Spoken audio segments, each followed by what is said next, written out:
সবকিছু যদি আল্লাহ সৃষ্টি করে থাকে তাহলে আল্লাহকে কে সৃষ্টি করেছে? এই প্রশ্নটির সম্মুখীন আমরা প্রায়ই হই, যেটা অমুসলিমদের কাছে হতে পারে, যেটা নাস্তিকদের কাছে হতে পারে, এবং আমাদের মতো মুসলমানদের মাথায়ও এই রকম প্রশ্ন ঘোরে। এই প্রশ্নটির উত্তর আমি আপনাদেরকে দিয়ে দিব ছোট্ট একটা ঘটনার মাধ্যমে। তো চলুন শুরু করা যাক সেই ঘটনাটি। একবার ইরাকে সমস্ত নাস্তিকের একত্রিত হলো এবং সেখানকার সমস্ত আলেমদের ডাকলো এবং বলল, তোমরা যদি আমাদের 4টা প্রশ্নের উত্তর দিতে পারো তাহলে আমরা ইসলাম ধর্ম গ্রহণ করে নেব, আমরা মুসলমান হয়ে যাব, আমরা নাস্তিক থাকবো না। তারপর সকল আলেমরা বলল, ঠিক আছে, তোমাদের প্রশ্ন 4টি করো, আমরা প্রশ্ন উত্তর দেওয়ার চেষ্টা করব। নাস্তিকদের প্রথম প্রশ্ন হলো, আমরা তো এখন সবাই এখানে উপস্থিত আছি, তাহলে আল্লাহ তাআলা কি করছেন? এটিই ছিল তাদের 1 নম্বর প্রশ্ন। তাদের 2 নম্বর প্রশ্ন, আল্লাহ তাআলা গোটা পৃথিবীকে কিভাবে পরিলক্ষিত করে, কিভাবে তিনি গোটা পৃথিবীকে একা পরিচালনা করেন? একা দেখা তো সম্ভব না, তিনি কি করে একা এগুলো পরিচালনা করেন? এটি ছিল তাদের দ্বিতীয় প্রশ্ন। তাদের 3 নম্বর প্রশ্ন, মুসলমানদের নবী হযরত মুহাম্মদ সাল্লাল্লাহু আলাইহি ওয়াসাল্লাম মিরাজে গিয়েছিলেন, পৃথিবীর এই আহ্নিক গতি ভেদ করে আসমানের কোন দরজাতে তিনি আসমানে প্রবেশ করলেন এবং আল্লাহর সঙ্গে দিদার করলেন? এটি ছিল তাদের তৃতীয় প্রশ্ন। এবং তাদের সর্বশেষ প্রশ্ন, আল্লাহ তাআলার আগে কে, আল্লাহ তাআলাকে কে সৃষ্টি করেছেন? এই ছিল তাদের মোট 4টি প্রশ্ন। সেখানে থাকা সকল আলেমরা উত্তর দেওয়ার চেষ্টা করলো, কিন্তু কেউ সৎ উত্তর দিতে পারলো না, কারণ এই প্রশ্নগুলি খুবই কঠিন প্রশ্ন, যার উত্তর দেওয়া তো সহজ না। তারা কেউ পারল না তাদের উত্তর দিতে। ওই সবস্থল থেকে কিছুটা দূরেই ইমামে আজম আবু হানিফা রাহমাতুল্লাহর বাড়ি ছিলেন। আপনারা অনেকেই জানেন, ইমাম আবু হানিফা রাহমাতুল্লাহ কাপড়ের ব্যবসায়ী ছিলেন। তো শহরের পাশেই তার বাড়ি ছিলেন। তার কানেই খবরটি গেল। তিনি জানতে পারলেন সবস্থলে এই ঘটনাটি ঘটছে। তিনি দ্রুত বাড়ি থেকে বের হয়ে সেই সবস্থলে উপস্থিত হলেন। তার বয়স তখন মাত্র 13 বছর। তখন তিনি 30 পারা কোরআনের হাফেজ। তিনি সেখানে উপস্থিত হলেন এবং তিনি পিছন থেকে বললেন, আমি তোমাদের এই 4টি প্রশ্নের উত্তর দিতে চাই। সবাই সেখানে অবাক হয়ে গেল, এই ছোট্ট বাচ্চাটি এই কঠিন কঠিন প্রশ্নের উত্তর দেবে? অবাক হয়ে তাকে ডেকে নিল এবং বলল, তুমি আসো। তিনি বললেন, আমি তোমাদের এই সকল প্রশ্নের উত্তর দিব। সবাই রাজি হলেন। তিনি বললেন, প্রশ্ন কে করবে? একজন দেখিয়ে দিলেন, ওই যে মঞ্চে যে বসে আছেন উনি প্রশ্ন করবে।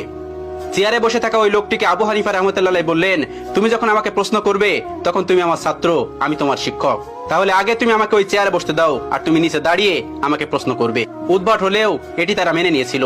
আবু হানিফা রাহমাতুল্লাহ চেয়ারে গিয়ে বসলেন এবং ওই নাস্তিকটি নিচে এসে প্রশ্ন করলো।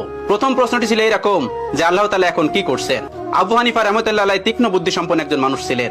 আল্লাহ তাআলা তাকে অনেক হিকমত দিয়েছিলেন, অনেক জ্ঞান দিয়েছিলেন। তিনি উত্তর দিলেন, আল্লাহ তাআলা এই মুহূর্তে তোমার মতো বেকুবকে চেয়ার থেকে নামিয়ে আমাকে চেয়ারে বসিয়ে দিয়েছেন। এটি ছিল 1 নম্বর প্রশ্নের উত্তর। সবাই অবাক হয়েছিল।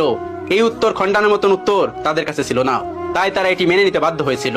এবার তিনি বলেছিলেন, এবার তোমার দ্বিতীয় প্রশ্নটি করো। দ্বিতীয় প্রশ্নটি করলো, আল্লাহ তাআলা একা এই পুরো পৃথিবীকে কিভাবে পরিচালনা করে? একা তিনি পুরো পৃথিবীকে কিভাবে দেখেন? তিনি তাদেরকে 4 কোণাওয়ালা একটা ঘরে নিয়ে গেলেন এবং সেই ঘরে একটা বাতি জ্বালালেন, একটা মোমবাতি। এবার তিনি বললেন, এবার বলো, এই আলোর মুখ কোন দিকে, এই আলোর চোখ কোন দিকে? তারা কোনো উত্তর দিতে পারলো না। তারা বলল, এই আলো তো ছড়িয়ে পড়েছে। তিনি তাদেরকে বললেন, আল্লাহ তাআলা নূরের তাজাল্লির মাধ্যমে গোটা পৃথিবীতে এভাবে ছড়িয়ে রেখেছেন এবং তিনি সবকিছু দেখতে পান এই নূরের মাধ্যমে। এই প্রশ্নের উত্তর নাস্তিকদের কাছে ছিল না, তারাও এটি মেনে নিয়েছিল। তৃতীয় প্রশ্ন করা হলো, হযরত মুহাম্মদ সাল্লাল্লাহু আলাইহি ওয়াসাল্লাম পৃথিবীর আহ্নিক গতি ভেদ করে আসমানের কোন দরজা দিয়ে আল্লাহর সঙ্গে মেরাজ করতে গেছিল? তখন আবু হানিফা রাহমাতুল্লাহ হাতে একটা ডিম নিলেন এবং বললেন, এই ডিমটি থেকে 22 থেকে 23 দিন পরে বাচ্চা ফুটে বের হবে। এবার তোমরা বলো, এই ডিমটির বাচ্চা কোন দিক থেকে বের হবে? তারা বললেন, এটি ঠোঁট দিয়ে ডিম ভেঙে বের হবে। তিনি বললেন, কোন দিক দিয়ে বের হবে?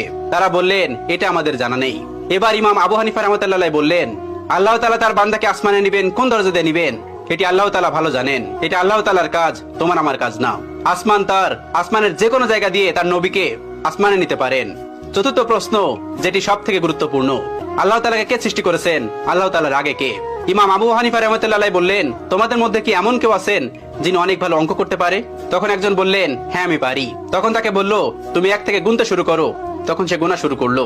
1 2 3 4 5 6 7 8 9 10 10 পর্যন্ত গোনার পর আবু হানিফা রাহমাতুল্লাহ তাকে থামিয়ে দিলেন এবং তাকে বললেন, এবার তুমি উল্টো দিক দিয়ে গোনা শুরু করো। তিনি গোনা শুরু করলো 9 8 7 6 5 4 3 2 1।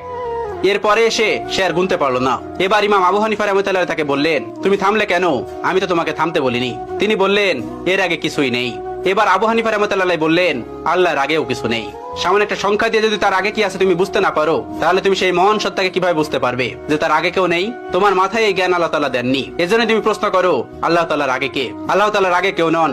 কুল হুয়াল্লাহু আহাদ, আল্লাহুস সামাদ, লাম ইয়ালিদ ওয়া লাম ইউলাদ ওয়া লাম ইয়াকুল লাহু কুফুয়ান আহাদ। তিনি এক এবং একক, তাকে কেউ জন্ম দেননি, তিনিও কাউকে জন্ম দেননি। তিনি শাশ্বত চিরন্তন, তার আগে পরে কেউ নেই।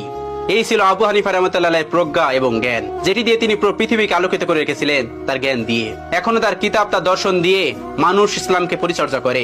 আল্লাহ তাআলা আমাদের সকলকে ইসলামের পথে থাকার তৌফিক দান করুন, ইসলামের পথে চলার তৌফিক দান করুন, ইসলামের বিধানগুলো মানার তৌফিক দান করুন।